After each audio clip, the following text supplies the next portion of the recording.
Welcome to Technado.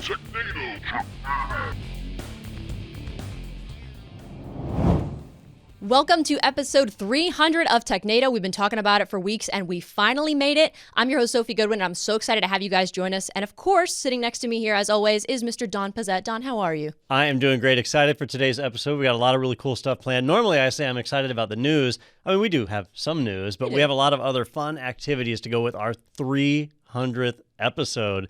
It's a big deal. It is a big deal. And of course, to your well, that'd be your left, is Daniel Lowry. Sorry, it took me a second. It's been a long day. Well, you've got perspective, right? You know, Yeah. From whose view am I to the Stage left? right, stage yes, left, Yes, yeah. Where are we going with this? I'm doing great. Sitting here pondering the idea that I'm still here and not fired yet. So, There's still time. we keep hoping. This is a joke that only Don gets. That's a movie obscure enough that Sophie wouldn't have even heard of that one. Yeah, Probably not. I thought you were just making a joke about like being fired. I didn't know it was a reference. So okay, cool. That's another movie I can add to the list. Well, we're of course excited to have you both here with us. Glad that you are here after all of these episodes, because you guys have both been here pretty much since the beginning, and I'm, of course, new, but I am happy to be here as well. We've got some giveaways coming up later. We're going to be giving away a couple of these Blue Yeti microphones, so you want to stay tuned for that. Send your comments and questions in the chat, and you might win one. But before we get into all that, I want to take a look back, and, like I said, I'm new. So let's take a look back at where Technado began.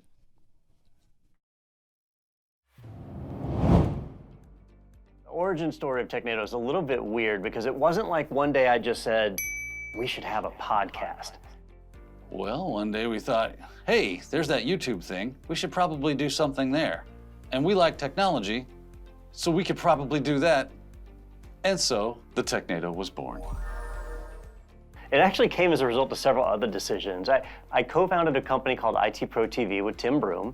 And in the early days, Tim and I were trying to figure out a lot of things. We didn't know lighting, we didn't know cameras, we didn't know video production. We knew IT, right? And so IT was what we did really well.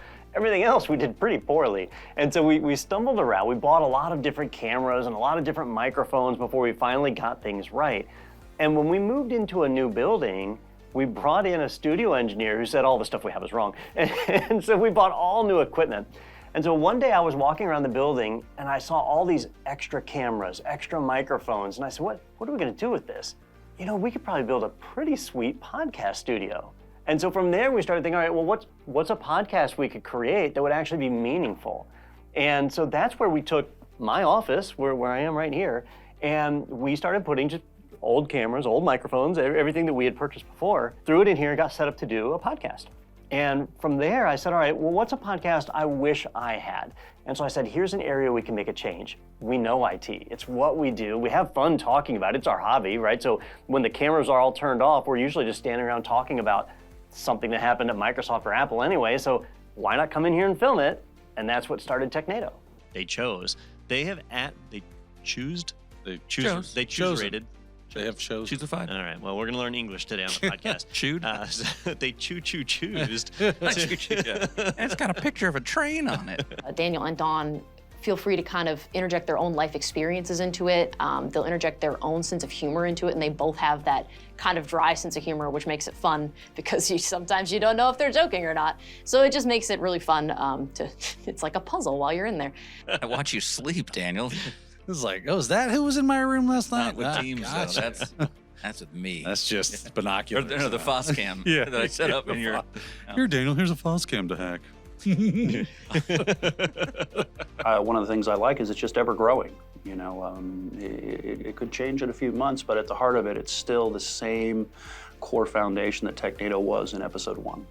All right. Good morning, good afternoon, and good evening, everybody, and welcome to the IT Pro TV podcast. I'm your host, Don Pizzette. Well, what makes Technado unique is probably the personalities on it. We are a little bit of an odd group of people, right? Myself is probably chief of those odd people. Don is this weird, straight, yet very funny individual. We got Sophia. She's running the thing. She's the new kid on the block. She's learning stuff, so it's kind of fun to watch her take her first steps into technology. and work with these two yahoos. Find me in the Yahoo Fantasy Football chat. Yeah. That's Sponsored by Yahoo. And that's really our goal, is we're trying to share information with the people that are out there We can't do that if we're using incredibly complex tech jargon and going into boring diagrams or whatever. We're just trying to have fun and talk about the stuff that we're passionate about. So I think having each person with a different background is what really sets this show apart. I do like to watch Daniel breathe. It's just fun. There it is. Yeah, ASMR for all of you out there enjoying that. Did you know that sign language was my foreign language in high school? Was it really? Was it? And yeah, so if you want me to do Is it this a on foreign meeting- language? It's American Sign Language. Well, it counted as my foreign language. Yeah. Right. Amongst many other things that are great about Technado, I think that's one of its shining qualities is the ability to sift through and weed through, all the reports, all the articles, and at the end of the day, bring home 5 or 6 of them that are really going to be beneficial to the community and possibly change people's maybe view or outlook on something, or maybe assist in their organizations. Yeah. Wouldn't it be crazy if it was just a wicked exaggerated? Like, It's really, really cool working with Don. He was the first person I filmed anything with when I first came on at this company a couple years ago. Do you suffer from moderate to severe plaque psoriasis? If so, you may be entitled to financial compensation. That's right. I'm constantly surprised that we have an audience because we jump in and we have a lot of fun with Technado. We don't use scripts. We usually just pick 5 or 6 articles to talk about, and then we just come in here and we talk about them, and that's it. And in the early days, we had no idea if anybody was really watching. It was just my commitment. I said, we're going to do this for at least a year. We're going to film every week. We're going to generate some content and get it out there and just see how it does. And so you'll hear us joke in episodes about how it's just our moms watching or whatever. Like, all 8 of our viewers really approved this episode.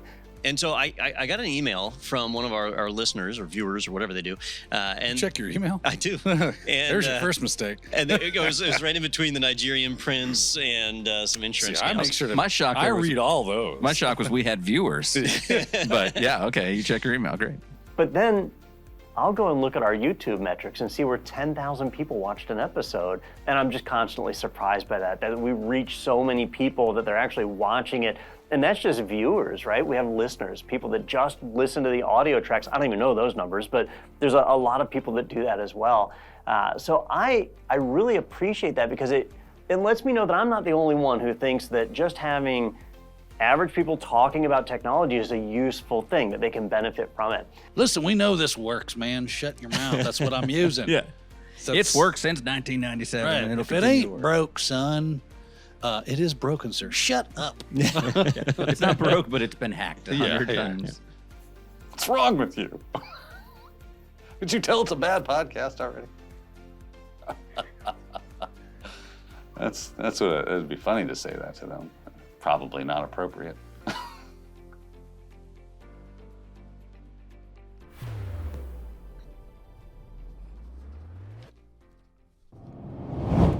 Well, as somebody who has only been on the podcast for a short time, it's really cool to look back and see, kind of hear people talk about how it's evolved over the years and how it got started. And you guys probably have, since you've been here since the beginning, probably have some highlights and some memories over the years of like your favorite moments on Technado.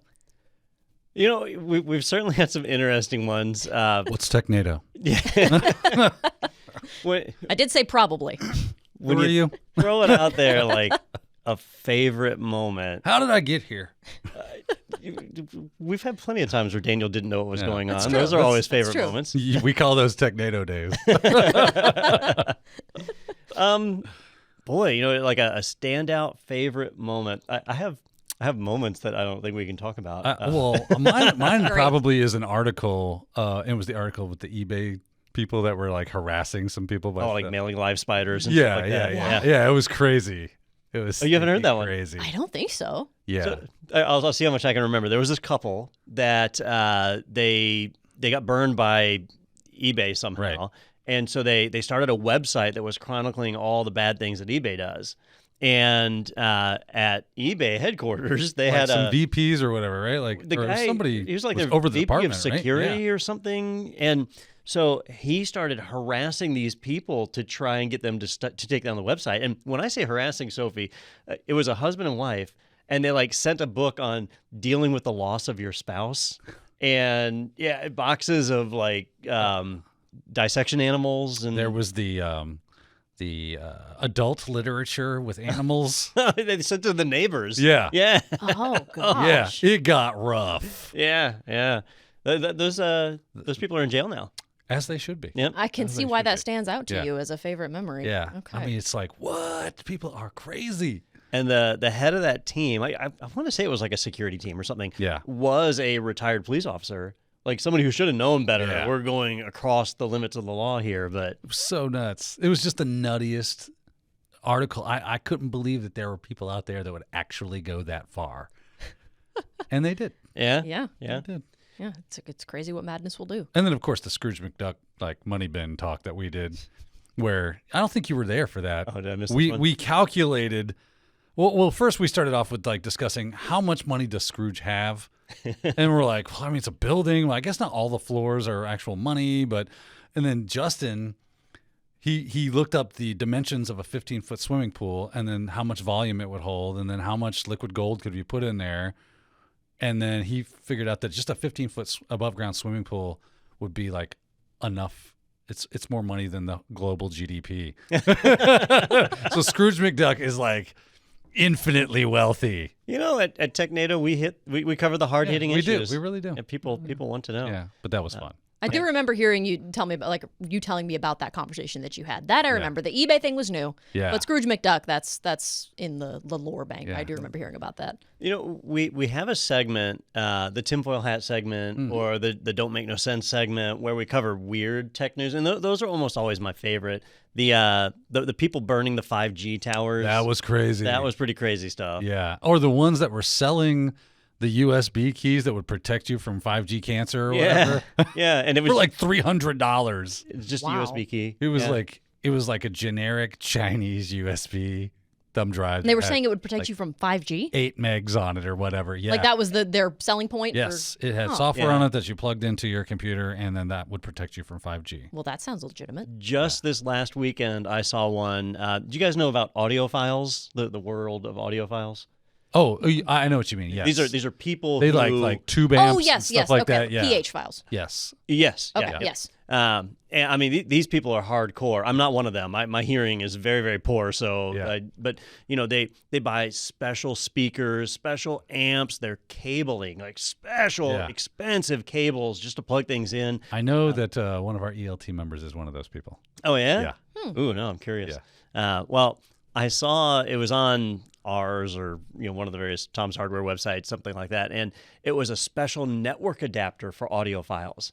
And it was, if you stream audio over the internet, this network adapter will make it less noisy, which is total BS if you understand how streaming works at any level. Like, this is completely dumb. And other people had done tests on, like, you could actually stream audio over coat hangers and get the same quality as these like gold-plated network cables. And so there's a lot of scam stuff out there, but the anti-5G, that's been kind of a recurring theme on our podcast. And it's been good fodder for the show, that's for sure. Yeah. Now, Sophie, you haven't been here long, but what's your favorite so far? Oh gosh, I can't think of an article off the top of my head because most of what we cover it's new. It's stuff for me to learn, and so it's every week I feel like I'm learning all this new stuff, which is great. I would have to say probably the stuff that sticks out in my mind the most so far are the few times where something has been said that I wasn't expecting, and it just sometimes this happens. I don't understand why I'm like this, but it'll just send me into a fit of giggles, and I can't get over. It's like sends you into hysterics. It's like her vascular. Yeah, I have to like lean away from syncope. From the like when you were talking about Gucci Gang a couple weeks ago, and it just it broke your computer real good. Didn't it? It broke me, and they had to keep the camera off of me for a little bit, and so I could compose myself. I don't know that it's happened to you, Daniel, but it did happen to me when we were talking about that the colon cancer testing company. Do you remember that? I wasn't here. Oh, you weren't here. I wasn't on the show for that. I could not breathe. Yeah. what didn't they? I think Justin said he made a comment like, "What can Brown do for you?" That was, and then that was the end of Don. Yeah, technology is great. Yeah. So, this wouldn't necessarily be a particular episode, but something you viewers out there don't get to see. We have guests on the podcast from time to time, and we used to have guests every single week, and some of them were great, phenomenal. We got to talk to some really interesting people, but sometimes they weren't great. sometimes you'd get that marketing person who just had some memorized spiel or whatever. You could tell they were reading a sheet. Yeah. And those were a little painful, and it's partly why we're really selective on who gets to be a guest these days. You kind of improve the experience. Yeah. But whenever that would happen, as a listener, you would hear, you would know, like, oh, this is not very interesting, and hit that fast forward button.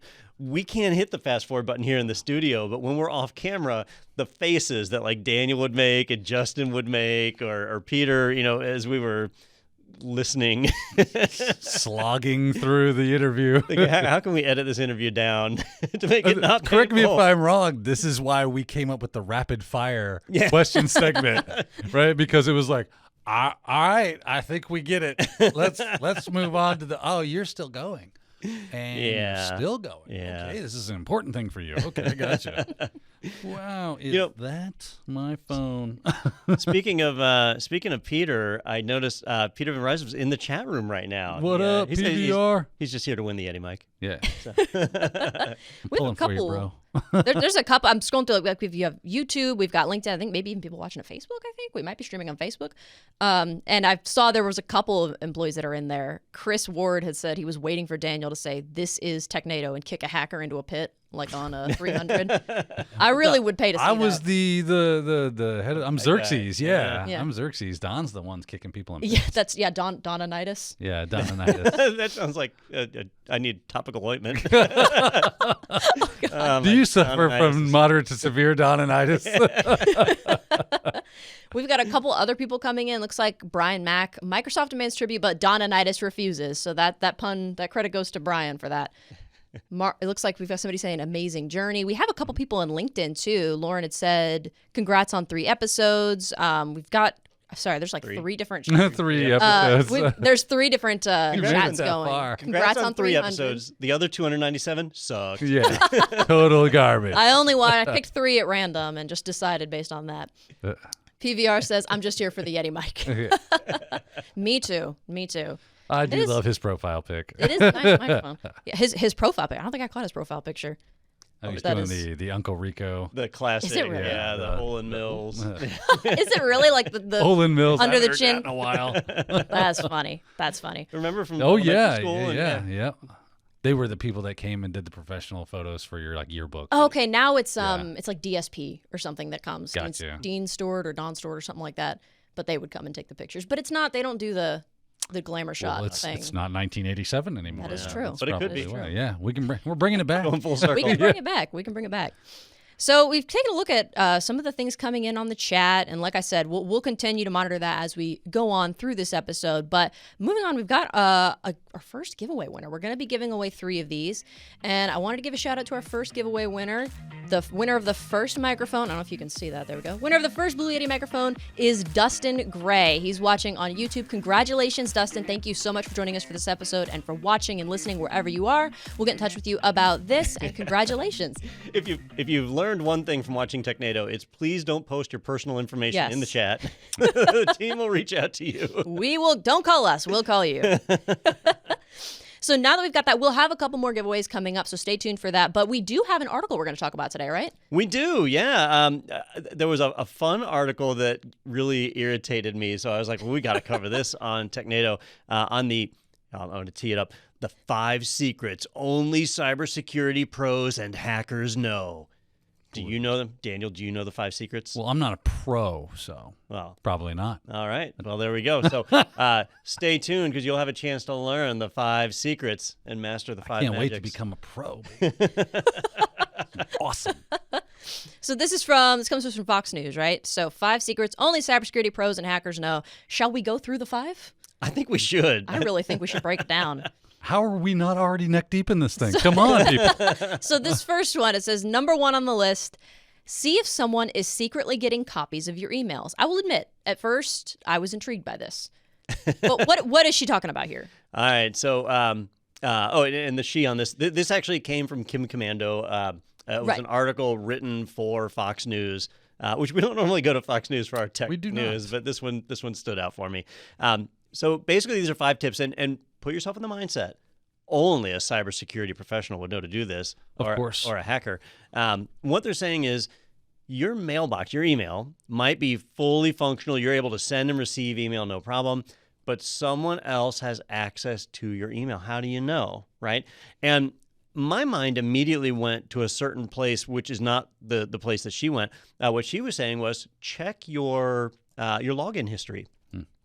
look at your login history to see if there's any unknown IPs or other locations that pop in there. And while I know that's a feature and I think about it, that's actually not the first thing that I look for, because I know that when an attacker gets into a mailbox, one of the first things they do to maintain a foothold is create forwarding rules to forward copies of your emails to another address. That way, if you change your password, any inbound email will still send to this other address, and they can even initiate a password reset. So I absolutely would have said, check your forwarding rules. She did not mention that, and I think it's because maybe I'm not a. You're too close to it, Don. I guess so. You're not a hacker. Yeah. You're not a hacker, so you wouldn't know. Yeah. But Daniel, any advice there? Like from your perspective, how would you know if somebody was secretly getting copies of your emails? Secretly getting copies of your email. I mean, so I guess if you're thinking about it, emails are coming to you and they're getting copies of that, right? Or that is what it says. That is the premise that we are working with here. That would be kind of difficult. So if they were logging into your account, okay, that makes sense that you would be able to look at where your logins are coming from and do that. That's not necessarily something that only the pros know per se. I don't want to, chuck Kim too hard underneath the bus on this one. I mean, the NSA did come out and say, restart your phone every week. And that's a security tip that only the pros might know. But as far as that, yeah, something like anything that looks suspicious that you did not do. So Don's first thought was to go to, what are these forwarding rules? Are there any rules that you did not create? Would probably be a key. That you're receiving email from things you did not sign up for email for. And now all of a sudden you're receiving email from that. Where did that come from? That's strange. Now, of course, our lists get sold all the time, but if it's very specific things, I think we all know what we're talking about here, right? That would be like, you're probably not going to get on that list, most likely. And now all of a sudden you're on it. You can check your outbound. What have you been sending things to?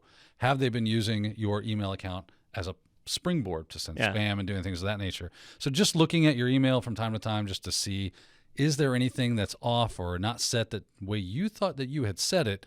That should be the first start of a red flag for me. And I think an attacker that is at least skilled enough to get into your mailbox would know that if they sent email to delete it out of your sent messages. Yeah. Right? Like, you would be surprised, my friend, because people don't check their deleted email. They go, it's deleted or it's sent. The only time they check their sent messages, and of course, we don't go to sent messages anymore. You go to search, and you search for the thing you are looking for, because how many deleted items do you have in your deleted email? Oh, tons. Okay, so that's needle in a haystack kind of thing, right? Yeah. So yeah, of course you could scroll through, but who does that? You can, but it's not like the typical thing someone would be doing, looking for, did I send anything that I didn't send? Yeah. I guess for most people, the only time you check your sent messages is when you're like, man, how much did I drink last night? Time to check. You drunk emailing people? Better check the sent messages. You just now met Don. I've heard of like drunk texting and drunk calling, but drunk emailing's a new one. Yeah. It does happen. Okay, wow. You learn something a new lot. every I believe day. they make rom-coms about that, if I'm not mistaken. Wouldn't surprise me. I learn something new every day on Technado. So that's number one. See if somebody's getting copies of your email. Number two on the list is make sure your printer didn't get hacked. Which, yeah. I mean, yeah, I guess, right? Sure, that's valid. I would argue this one really isn't valid. Yes, printers can get hacked, right? But it's rare that a printer is directly exposed to the internet. So if an attacker is able to get to your printer, that usually means they got in through some other you got bigger problems at that point. Yeah. And, she mentions that printers often store copies of the docs that have been printed. That's true for commercial enterprise printers, right? Like large printers will have hard drives in them and they can store it, and that is sensitive, needs to be encrypted and protected and all that. But the types of printers that most people use in their regular homes don't have permanent storage of any sort. They have RAM that is cleared pretty quickly because they don't have much of it. Like, these are budget type printers. So this one is not realistic to me. Some of the symptoms she mentions, like if your printer starts printing blank pages or bunches of characters, That's just called printers. Yeah, I would have a hard time attributing that to it. Yeah. But agreed. Like most printers that you get from big box stores or whatever, they're simple devices that are meant to just print jobs, not save print. All that stuff is done in the operating system and the print drivers and all that. Those devices don't really have memory or storage to keep those things around. Then again, if a hacker, like, why would you connect that to the internet? Are you going to be at Motel 6 somewhere going, I guess I'll print this out for my significant other from here? So I've gone through the trouble of making like port forwarding rules or setting up ngrok or some other service that allows me, DIN DNS access into my like, who's doing this? Well, let's set up a scenario here. I'm going to try and make this realistic. Okay, go for it. Let's say somebody's got an older HP printer, so it's got like an HP Jet Direct card in it, and it supports IPP, Internet Printing Protocol. Yeah. We don't know that because we're a oblivious end user. So we plug in the printer, plug it into the network because we want to print over the network. It's got IPP, and then it starts talking to your router. And your router is configured, and this would not be at an office, so at home, your router is configured for UPnP, right? And so it automatically opens the ports for IPP. Let's see how many acronyms I can use in one sentence. And so now this printer has exposed itself on the internet. Many jokes to be had here. Yeah. Unbeknownst to us. You done with IPP? So an attacker could be randomly scanning and just come across this printer that's open. Yep. People don't update the firmware on their printers, so the odds of there being vulnerabilities on the Jet Direct card really high. And now they break into it. But if these cards don't have permanent storage, what can they really do? But Daniel, you've done this living off the land thing, right? Like what is it called? Where you don't write any tools to the disk, it's all done from memory? Yeah, it's fileless. Fileless, there you go. We call it fileless. Living off the land is just the utilization of whatever tools are available in the system that you've gained access to. And then a fileless attack is where I have code that I need to execute, but I don't want to write something to the disk that would be malicious and necessarily get caught. So you reach out to, or you build that from code inside of the code and say, oh, I've got some obfuscated stuff. Put that together. Well, of course, it has to load all that stuff into memory so they can put those things together and then unobfuscate it, make it coherent. So there's all this weird code that's making that happen. And then it's able to look at that and execute it. So that can get around a lot of like detection agencies of, AV and EDR or whatever. Yep. But I'm wondering how much RAM a home printer, like how much RAM would a Jet Direct HP have? Would it have enough to give you if it prints images, which they all do, right? Yeah. The majority of the time when we print, unless the font is installed on the printer, you're having to render it as an image to send it over. And those can be fairly large. Decent size. Tells you how much time I spend with printers. I'm not saying gigs of memory, but at least like 64 megabytes. Yeah. Okay. Yeah, I would say. Now, it's IoT, right? That's what we're talking about. It's really an IoT device. Yep. Now, her advice is if you suspect your printer has been compromised, you should basically do a factory reset on it. Right? Now, I would say that's not going to be effective. If an attacker got into it somehow and you do a factory reset, that doesn't solve any problems, right? Because it's just going to be in the same state that it was before. In my scenario of if IPP is on and it's doing UPnP on the router, it's just going to expose itself again. Yeah. And so, the real solution here would be to make sure you're doing your firmware updates on your printer, to make sure you've disabled UPnP on your router, to prevent it from being exposed like that. Right. I don't think a factory reset solves anything here. So it depends on how it got hacked, right? So if it's some sort of worm, then of course it will eventually get hit again. Mm-hmm. If it is a threat actor who is looking for those specific printers, eventually again they would hit. So it's kind of a 1-2. It's a both and. Like, yes, if you already have something on, then do a factory reset, which will wipe off any malware that they've uploaded in fileless or otherwise.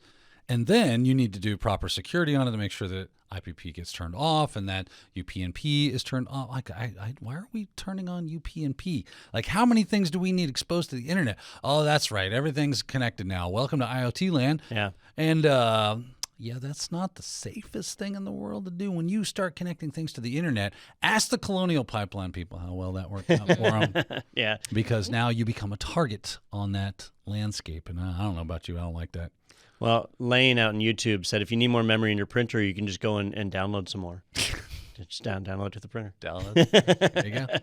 You're talking about having your printer set up to print like wirelessly. Like you're in a Motel 6 and you're printing something for somebody else at home. And PBR says that he prints messages for his dog while he's out. So there is a reason that you might want to do that. So I just want to make sure we're giving the real world examples here. Did you ever see that video where they took a bunch of printers and they had them tuned so they all like sounded at different frequencies? Oh, and no. they played Christmas carols with... No, that's cool. Yeah, they were dot matrix printers, right? So the ratcheting noise. Yeah. So you could have that set at home and maybe you need to remotely trigger it. Yeah. You're giving a Christmas concert by way of printer at your home while you're not there. Covering the real world examples. That's good.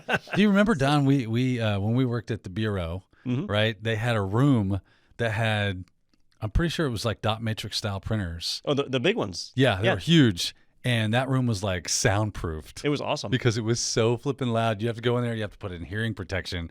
It was so loud. So but those printers weren't active. They printed specific things. It was like there was like 2 or 3 of them that was in a single room.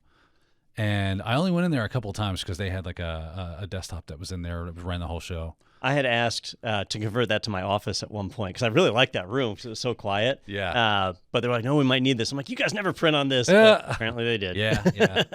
From time to time they did. From time to time. All right, cool. So make sure your printer's not hacked. That's number 2 on this list, or something along those lines. Make sure your printer. What did she say? Make sure your printer didn't get hacked. Number 3 is that there is a hidden location tracker on your iPhone. Maybe I'm wrong. I don't know that I would call it hidden. They're not. It's not like they're secretive about it, right? Yeah. You normally hear about this when somebody commits a crime, right? Well, didn't Apple and like Google and a couple other companies weren't they forced to expose the fact that even if you shut off your location services and your Bluetooth and your Wi-Fi, they can still track your phone? Yeah. Didn't they have to explain that to their customers and let them know we are doing this? Yeah, absolutely. I mean, if you are getting a cell phone signal, just immediately the phone company can track your location. It's easy for them to triangulate by tower strength, and we see that in every CSI episode there is.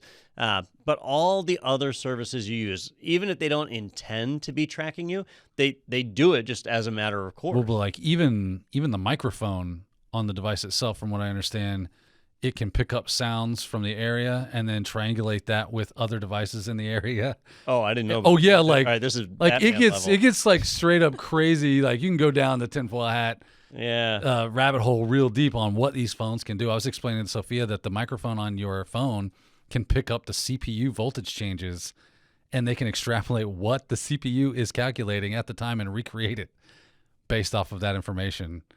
So it's a little crazy out there, ladies and gentlemen. Yeah, I was complaining. I was like, so it can pick up that noise, but when I say take me to Publix, it doesn't understand what I'm saying. Well, that's Siri. Yeah, She's he's an like, idiot. that's not the microphone's problem. That's the AI's problem. So I heard why Apple Maps is worse than Google Maps, because Google stores more information about you. Oh, and has more information stored. Apple does not, and that's why their maps aren't quite as good. I could see that as the Google Maps are. So you're making a trade-off. I would say it's that, and the fact that Apple is kind of known for half-assing everything that isn't an Apple iPhone or now she gives some steps on how to turn off. Sort of. She says turn off location services, but she's not. The steps actually do something a little bit different. Yeah.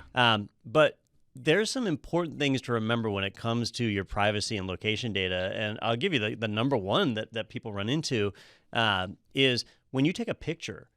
Almost every phone these days, and every camera for that matter, has the ability to stamp it with GPS coordinates, and it happens automatically. It's on by default. So you could have location services turned off, but when you're taking pictures, you still have that location stamped on your That's how they catch hackers, right? Because they're like, I absconded from justice with $2 million from my malware campaign, and then they take a picture of themselves on the beach in Sydney, and then they post it on Instagram, and they just look in the EXIF data and go, there's the GPS coordinates right there, and we will see you soon, sir. Yep. Although even without that, have you seen, what are they called? Geo hunters or something? Geocaching. Not geocaching, where they look at a picture and just with the picture they figure out it's like an OSINT. Yeah. What is that called? They go to Google Maps and they try to pinpoint exactly where this it is. Was on the Don't F with Cats documentary on YouTube or on was it really? On Netflix. This is how they found this guy and where he was in his apartment. Was everybody was looking at the videos and the pictures that he was uploading to taunt them with and figuring out based off of the landmarks where he was, and they discovered he was in Canada and I think in a specific city in Toronto, and people went there and were like, yep, there's his apartment right up there based off the angle and everything. Yeah. They figured out where this dude was and he had to he had a haul A. Yeah. Is it GeoGuessr? That sounds right. GeoGuessing. Yep. And they're surprisingly good at it. They show up at your thinking house. And there was a rumor. What's the guy, the masculinity guy, Tate. Andrew Tate? Oh, Andrew Tate. Yeah. Where they were saying one of the ways they were able to track him down was the pizza boxes he had in his Oh, yeah. picture. And they, so you have a surprising wealth of information in the digital data that you create that would help somebody locate you, regardless of whether your GPS is turned on or not. So this is a much bigger issue than simply turning off, what did she say? Turning off significant locations. That's like one little feature, one little aspect of the way that you can be tracked on a phone. I'm constantly surprised when you hear about suspects being arrested because they were able to track their cell phone to the location. And it's like, man, I would think that everybody would know at this point, you got to leave your phone at home. So I was watching a podcast called The Sean Ryan Show, right? And the guy interviews like tier 1 operators, Delta Force, Navy SEALs, DevGru, so on and so forth, right? And this guy was an ex-DevGru dude. And he said he had like a $600 million budget for, like, and he goes, we can track your phone even with the battery out. Yeah. He's like, they don't tell you that, though. And they have like special bags that they put their phones in that are basically Faraday cages. Yeah. And I've even heard of like Faraday escape, like where people are able to do covert channels through Faraday cages. I'm like, this is okay. There is no hope for us. Yeah. We are tracked. We are tagged. We are bagged. I can't stand it. I think there is a rule that like a cell phone it has to be able to dial emergency services regardless of whether you have an account or not. And so if you think about that, like you could pull the SIM card out of it, Right. you could disable data and all that, and it would still need to be able to call emergency services. It's always going to be tracking. Yeah. It's crazy. Yeah, good stuff. Yeah, I think because I was having an issue with my phone the other week, and it was like my cell signal was just not there. I don't know what was going on with it. It's fixed now. But even while the cell signal was just completely off, I have an iPhone, so it gives me the little SOS where my cell bars usually are. Yeah. So it can only make emergency, like can't connect to the internet, can't text, can't call unless I'm calling 911. That's so how I know it's my phone. Yeah. Even when I have my SIM in, I can't, text. Yeah, I can't do anything. Yeah, But yeah, that's how you where know. is the largest network? My eye. So that's number 3 on the list is turning off basically location services or getting rid of that hidden tracker, as she calls it. Number 4, you can wipe your phone if you lose it. Now, I'm going to make myself sound like I'm irresponsible with my phone, but several years ago, I ended up locking myself out of my phone. And so they had to do this where they did they find the iPhone and then erase it remotely kind of. But I guess in this case, it would just be if you lost it or it got stolen and you're like, shoot, I don't want somebody going through my stuff. But then you lose everything, so it's a trade-off, I guess. So this is probably one of the ones that bothered me the most because is this something that only cybersecurity pros know? No. Or only hackers know? I think most people understand that you can remotely wipe your phone. Yeah. How long ago did that happen to you, by the way, Sophia? 6 years ago. So before you came here. Yes. And you knew to go to somebody and they could help you. Yes. There you go. Yeah. So no. I am not a cybersecurity pro and or hacker, and I knew that. So yeah you're correct. So a business associate of mine lost his cell phone on a roller coaster at an amusement park. And so company data on the phone, lost it on the roller coaster, had no idea who had it, and couldn't find it. And reached out to me, like, what should we do? And I was like, well, it's got company data on it. We need to erase it. And so, I remotely wiped the phone. So if you know it's out there, you can remotely wipe it, and now you know your data's safe. Now, here's where it became a problem. The amusement park found the phone, and he went to claim it. But to claim it, they said, well, you got to punch in a PIN number or something to prove that it's yours. Well, it was remotely erased. So when you turned it on, it was it was wiped. Yeah, the welcome screen or whatever. And so we had to get the purchase data to show the serial number and all that. It was a big hassle. But just the confidence of knowing that your data is not out there. And if you have an Android phone or an iPhone that's been made in the last, 6 or 7 years, they back up to the cloud anyway. So you're not really losing anything by remote wiping. You got a much bigger risk if you lose your laptop, because that may not be backed up anywhere and you remote wipe it. Well, you might not even be able to remote wipe that if it doesn't have a cell connection or something of that nature. So, but this one's no secret. I think most people, definitely our listeners, should know you can remote wipe your device. Let's hope. Yeah, fingers crossed. If you didn't, now you know. Yeah. Was that like a prerequisite for watching Technado? You have to know how to do this stuff. Yep. So that's number 4, and the last one on this list, number 5, It just says apps are desperate for you to share the juicy details. For some reason, the way that's phrased reminds me of those ads you see that are like, doctors hate him. He tricks them with one simple thing or whatever. It has that kind of vibe to it. I think this statement might have been true 5 or 10 years ago, but today Apple and Google have done a really good job of telling you when you install an app, here's all the information they want. Mm-hmm. And I think everybody understands how malicious Facebook is with like their desire to grab your data. If you install Facebook Messenger on your phone, it wants to take over your SMS. Like it's just invasive. I feel like this is something people know, and this is not a cybersecurity pro hacker type thing. These companies, if they're giving you a free product, that means they want your data. Right. You are the product. Yeah. Yeah, that's true. And the reasoning here is it says it's like they're eager to get information on your contacts' birthdays and pictures and email addresses, but your friend's information is not yours to give away. That is you need to get the consent to share that stuff. Well, you're not going to find friends' information at these prices ever again. Contact me at Daniel at I'll give it to y'all, man. Cut me a check.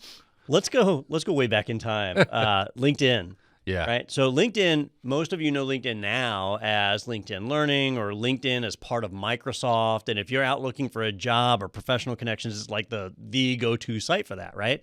But a long time ago, it wasn't owned by Microsoft, and it was owned and run by a group of people that were shady, to say the least. And they had a business practice, which was when you signed up for LinkedIn, it would say, hey, connect your mail account, and we'll see if any of your contacts already have LinkedIn accounts, and we'll connect them.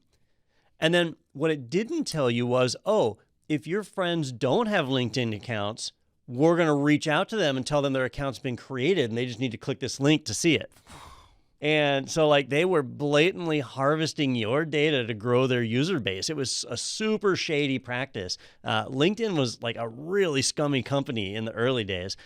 Fast forward to today, a whole different world, right? But now Facebook is the really scummy company. Wow. Yeah, sorry. I think they're all still kind of scummy companies. But yeah, I was about to say, they're not really like going against the grain here, Don. It sounds like business as usual around the old social media sites. Now they have bazillions of dollars and nobody questions them. That's true. Here we are. But I get those bazillions and they're good to go. So, again, Daniel said it the best, which is if you're getting something for free, then you are the product, like your data. So it's something we need to be aware of. Yeah, absolutely. Yeah. I mean, be mindful about what you do and what you're posting and what you put and what you say out there on the internet, because A, the internet never forgets. Trust me, I'm well aware of this.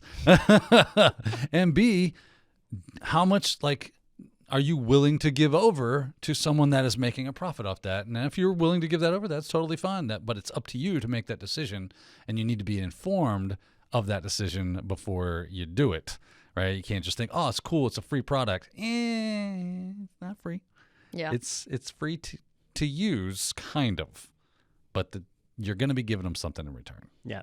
We had somebody in the YouTube chat that mentioned if it's free, you pay for it with your data. Data's the new gold. I think it was Lane that said that. So yeah, absolutely. We agree to agree. That's the phrase that you say, right? Yep. Stealing one of your Danielisms, your veritable cornucopia of Danielisms. A plethora. It's plethora. Babette's feast. A bevy, if you will. Yeah. So that's going to wrap up that segment, that article of those 5 things that only cybersecurity pros and hackers know. And now you know them too. So you should feel very informed after that segment. But real quick, I wanted to go ahead and do our second giveaway of the episode. This is going to another one of our viewers from YouTube. The second microphone is going to Blackburn in Tech. So congratulations. Again, don't call us. We'll call you. Don't send your information in the chat. It's generally just not smart. If you do, LinkedIn will reach out and create an account for you, right? We'll have our people call your people. Our people will call your people. Yeah, we'll be in touch. So congratulations, and thank you for watching today. We're happy to have you here with us. So going back to the whole reason that we've got all these decorations and everything up, we've got balloons and streamers and everything. It is episode 300, which is crazy. I mean, I've only been here a short while, but congratulations to you, because that's impressive to keep a podcast going for 300 episodes. Yeah, we were talking about it earlier today. There's plenty of podcasts out there that don't make it past 12 episodes, and consistently doing it week after week is challenging. I do want to get this out front real fast. There are a lot of people involved in the filming of Technado. So each week you all tune in or maybe you only tune in once, and and then never again. I won't make that mistake twice. But you see us on camera. You see Sophie, myself, Daniel. Maybe we have other guests in. But there's a ton of people behind the camera. Not literally, because it's a robotic camera across the room there, but across the building that are controlling the camera that actually make all this come together. People like Megan and Titus, Caleb, Brad. I mean, it's a big list. Madeline, Ryan, Allison, Kathy. Yeah, we've got the whole building really involved in some capacity. Melissa. I mean, there's a bunch of people that all work together to put what we've got here and get it on the air. But even with that in mind, all the work that we do wouldn't be anything if it wasn't for you, the viewers, the people that watch us. And we do get feedback from you guys.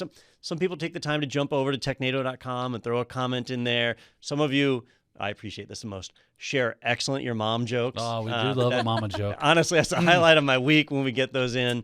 That's a true story. And so, you know, it's the viewers and listeners that are out there that really make this happen. And Sophie, we got some submissions for today's show, didn't we? We did. We got some submissions from some of the former guests of Technado and even some of our viewers and listeners out there that are hopefully watching right now, or maybe they'll watch it later, watch the recorded version. But we've got a little compilation of videos from former guests and viewers. So let's go ahead and take a look. My favorite memory of Technado podcast would have been at ChannelCon in 2019, where I was live in person with Don Pizzette. That was one of the most amazing experiences of my entire life. Just being at ChannelCon for one, with the IT Pro gang, and just being able to talk with Don in person that's always a unique experience. So I've been stuck in this booth pretty much the whole conference, so I haven't been able to get out much. I've been listening to the presentations online, just like most of the people out there on the internet, but you've actually been here roaming around. What is the coolest thing you've seen so far here at ChannelCon? Actually, the keynote from Eric O'Neill I thought was really good. He talked a lot about like insider threats, which is something that I'm personally interested in. I thought the way that it was delivered was really good, and there's just a lot of information out there. He was really enjoyable. It was entertaining. So that was kind of like the biggest thing for me that really stuck out, because a lot of the topics he talked about I think kind of relate to directly the path that I'm looking to be in. So that's what I enjoyed. But I really enjoyed that because everybody there just makes you feel at home. And even doing the live Technado episodes where you're, you get called in on Zoom and whatnot, behind the scenes, I think is probably like my favorite experience of it all, because everybody is just so sociable. They're having fun, they're joking, they're laughing, and they just make you feel at home. And the entire time that you're on the podcast, the entire time that you're talking to the host, they always make you feel at home. They always make you feel comfortable. It's engaging. It's funny. It's edutainment at its finest. And I truly, honestly believe that, from the Technado podcast to all the training that IT Pro provides. You guys do a phenomenal job. Congratulations on 300 episodes. That is phenomenal. I'm so excited for you guys. I can't wait to do another video when you guys are at 600 episodes. Keep going strong, and good luck to you. Just wanted to say congrats to the Technado team on getting to 300 episodes. And I'm sorry to hear that you got canceled, but 300 is a great number to get to. And wait, what's that? Oh, they're not canceled. Oh, they're still making it? Oh, apparently they're still making the Technado podcast, which is good. Of course, that is 300 total, which means that's 299 without me as a guest. I guess that's still pretty good, though. Congrats, everybody. Hey, Don. Hey, Dan. Hey, Sophie. Congratulations on 300 episodes of Technado. So I actually found Technado indirectly. My educational background is actually in chemical engineering and material science, but I was listening to some of Don's videos for CompTIA Linux Plus, from which I'm still the proud owner of Kermit.txt. And from there, I looked up some of Don's profiles, and I saw that he's on a podcast called Technado. So from there, I decided to check out Technado, and I found that I really enjoy listening, especially as I'm driving to and from work. Learning about the world of technology and what's going on in the news. I really enjoy learning from you all. And from there, I also started checking out some of Dan's videos on Certified Ethical Hacker. And I was trying to remember the iron triangle off the top of my head. And I realized I can only remember authenticity and integrity, so you're just getting an iron line, Dan. I'm sorry. Maybe an iron curtain, considering everything that's going on. And so my last thought is just that you can trust that I am not an AI-generated video trying to get you to click on a link with malware, because You can see that I breathe, so you can trust this video. And finally, again, congratulations on 300 episodes and looking forward to many more. Hey everyone, this is John Hammond, and I just wanted to take a moment to extend a hearty congratulations on 300 episodes. That's incredible, that's insane, and you should all be super duper proud of all the hard work that you put in. And hey, I'm a fan. Like, I love Technado, I love being on the show with you all, and I love the way that you and the crew make this whole technology scene so accessible, approachable, and digestible, and you all do great work with it. So hey, I'm excited for 300 episodes, and I don't know about you, but hey, maybe 300 more. Congratulations, everyone, and I'll see you soon. Thank you. I was featured on podcast number 131. Love you guys. Love the original crew with Justin and Peter. Hope to see many more of your show. You guys made me what I am today.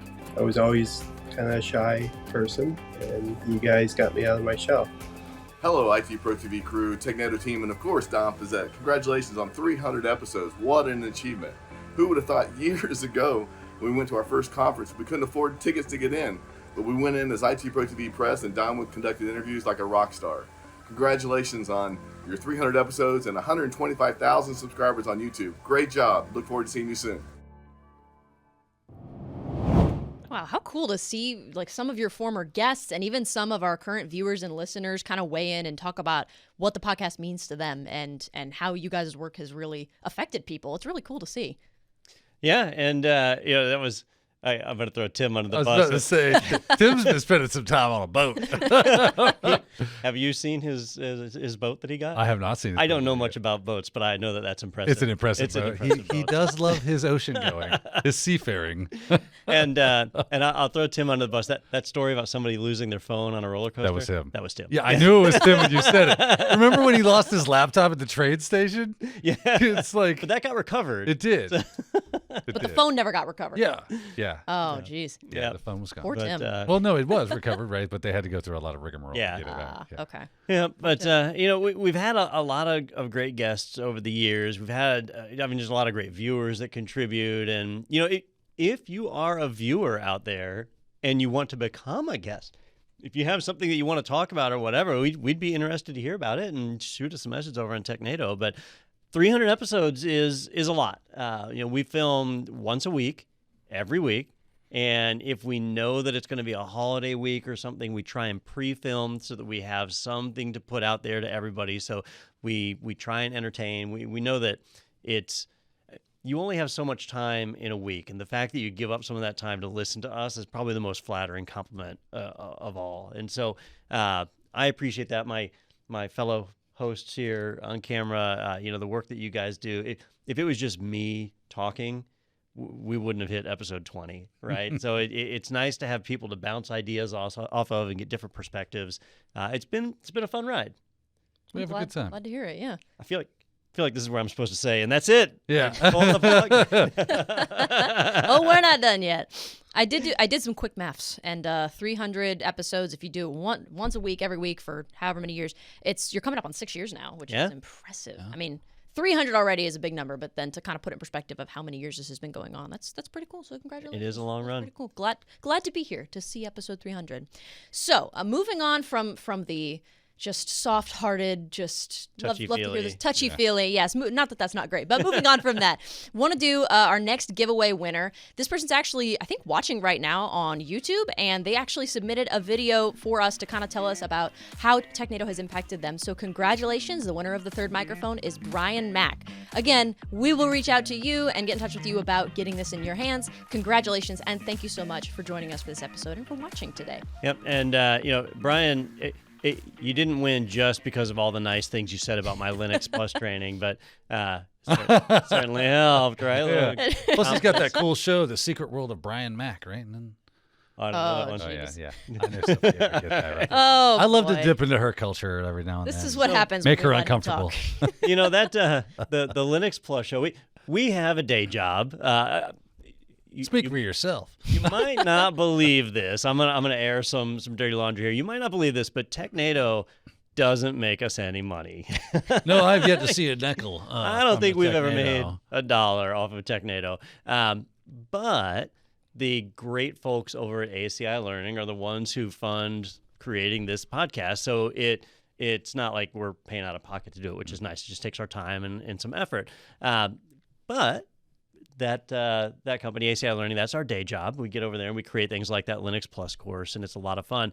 And they do a lot of really interesting stuff, too. In fact, this month, they have been featuring women in tech, a lot of different activities for women that are in the field, working in technology, cybersecurity, training, all the various aspects, and even featuring some people like Miss Sophie Goodwin over here, who's going to be in an upcoming segment. I think we have a preview for that, don't we? Let's get that up on the air.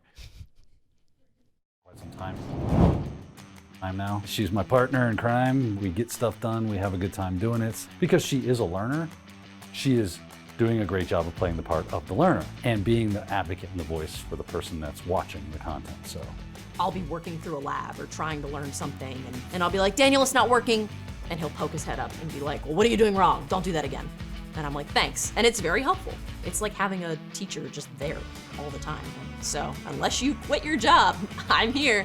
getting the answer is just as important to her as knowing what the answer is. That's the right mindset for someone that wants to be in cybersecurity. In my estimation, if she wanted to be somebody, a name, a face in the cybersecurity community, there is no stopping her. She could totally do that.